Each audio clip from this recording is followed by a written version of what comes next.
Taste the Daily. விழுப்புரத்தில் புதுச்சேரி மாநில மது பாட்டில்களை கடத்தி வந்தவர் பிடிபட்டார். பழைய பேருந்து நிலையம் வழியாக வந்த முதியவர் ஒருவரை நிறுத்தி சோதனை செய்தபோது 2 கால்களிலும் புதுச்சேரி மாநில மது பாட்டில்களை கட்டி வைத்திருந்தது தெரியவந்தது.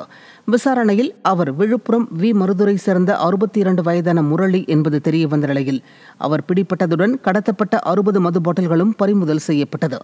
விடியா திமுக ஆட்சியில் ஏவல் துறை கும்பகர்ண தூக்கத்தில் இருப்பதால் அண்டை மாநிலங்களிலிருந்து போதைப் பொருட்கள் தமிழகத்திற்கு கடத்துவது அதிகரித்துவிட்டதாக குற்றச்சாட்டு எழுந்துள்ளது. விழுப்புரம் மாவட்டம் திண்டிவனம் பகுதிகளில் தொடர் இருசக்கர வாகன திருட்டில் ஈடுபட்ட 3 இளைஞர்கள் சிக்கினர். சென்னையிலிருந்து திண்டிவனம் நோக்கி வந்த இருசக்கர வாகனத்தை நிறுத்திய போது தப்ப முயன்ற வினோத்குமார், ஸ்ரீவத்சன், பிரசாந்த் ஆகியோர் பிடிபட்டனர். அவர்கள் பல்வேறு பகுதிகளில் வாகன திருட்டில் ஈடுபட்டது தெரிய வந்ததை அடுத்து அவர்களிடமிருந்து 10க்கும் மேற்பட்ட இருசக்கர வாகனங்கள் பறிமுதல் செய்யப்பட்டன. விடியா ஸ்டாலின் ஆட்சியில் ஏவல் துறை முறையான கண்காணிப்பில் ஈடுபடாததால் இருசக்கர வாகன திருட்டுகள் அதிகரித்துள்ளதாக புகார் எழுந்துள்ளது. கோவையில் கல்லூரி பேராசிரியையிடம் 7 சவரன் தாலிச்செயினை மர்ம நபர்கள் பறித்துச் சென்றதால் பொதுமக்கள் அச்சமடைந்துள்ளனர்.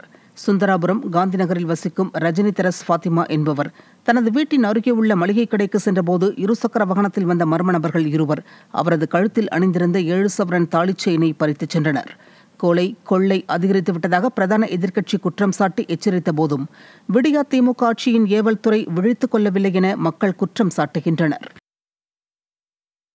கோவை ரத்னபுரி அருகே கேரள நகை வியாபாரி ஜெய்சன் ஜேக்கபை தாக்கி 1.25 கோடி மதிப்புள்ள தங்க கட்டிகள் கொள்ளையடிக்கப்பட்டுள்ளது. எட்டிமடை பகுதியில் மர்ம நபர்கள் நகை வியாபாரியை தாக்கி தங்கத்தை கொள்ளையடித்தனர். சம்பவம் தொடர்பாக ஆலப்புழாவை சேர்ந்த அன்ஷத், விஷ்ணு பிடிப்பட்ட நிலையில் முக்கிய குற்றவாளிகள் தப்பியோடியுள்ளனர். விடியா ஸ்டாலினின் கையாலாகாத ஏவல் துறையால் வெளிமாநில குற்றவாளிகள் தமிழகத்தில் தைரியமாக கொள்ளையடிப்பதாக குற்றச்சாட்டு எழுந்துள்ளது. திருப்பூர் மாவட்டம் கண்டமேடு பகுதியில் நாட்டு துப்பாக்கி வைத்திருந்த பீகார் இளைஞர்கள் 2 பேர் பிடிபட்டனர். ரவிராஜ் மற்றும் ஜாகிர் அன்வரிடம் இருந்து நாட்டு துப்பாக்கியுடன் 300 கிராம் கஞ்சா கைப்பற்றப்பட்டன. பீகாரிலிருந்து பெங்களூரு வரை ரயில் மூலம் துப்பாக்கி மற்றும் கஞ்சாவை கடத்தி வந்த இவர்கள் பின்சாலை மார்க்கமாக திருப்பூருக்குள் வந்து இவைகளை விற்க முயன்றது தெரிந்தது. ஸ்டாலின் மாடல் ஆட்சியில் ஏவல் துறையின் மெத்தனத்தால் போதைப் பொருள் புழக்கம் அதிகமான நிலையில் சமீப காலமாக துப்பாக்கி கலாச்சாரமும் தலைதூக்கி இருப்பதாக பலரும் குற்றம் சாட்டுகின்றனர்.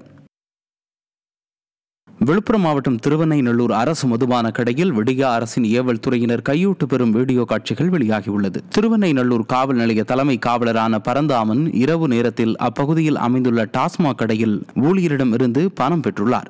இந்த வீடியோ தற்போது வெளியாகியுள்ள நிலையில் ஸ்டாலின் ஆட்சியில் ஏவல் துறை உள்ளிட்ட அனைத்து துறைகளிலும் கமிஷன், கலெக்ஷன், கரப்ஷன் அதிகரித்து விட்டதாக மக்கள் குற்றம் சாட்டுகின்றனர்.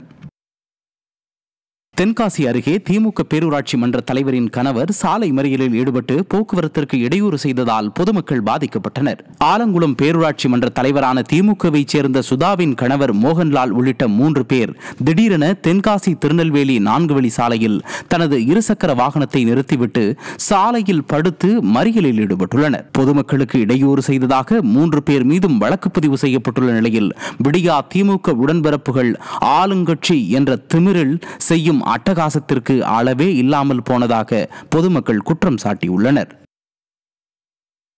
சென்னை குரோம்பேட்டை அருகே காவலர் கண்முன்னே பெண்ணிடமிருந்து 5 சவரன் தங்க நகையை மர்ம நபர் பறித்துச் சென்ற சம்பவம் விடியா ஆட்சியின் அவல நிலையை வெளிச்சம் போட்டு காட்டியுள்ளது. ரவிக்குமார், குணசுந்தரி தம்பதி குரோம்பேட்டை பேருந்து நிலையம் அருகே இருசக்கர வாகனத்தில் வந்தபோது மக்கள் நடமாட்டம் மிகுந்த பகுதியில் காவலர் கண்முன்னே மர்ம நபர் குணசுந்தரியின் 5 சவரன் தங்க நகையை பறித்துச் சென்றார். காவல்துறையை தன் கட்டுப்பாட்டில் வைத்துள்ள ஸ்டாலின் கொள்ளை சம்பவங்களை தடுக்க நடவடிக்கை எடுக்காமல் ஆழ்ந்த உறக்கத்தில் இருக்கிறாரா என மக்கள் கேள்வி எழுப்புகின்றனர்.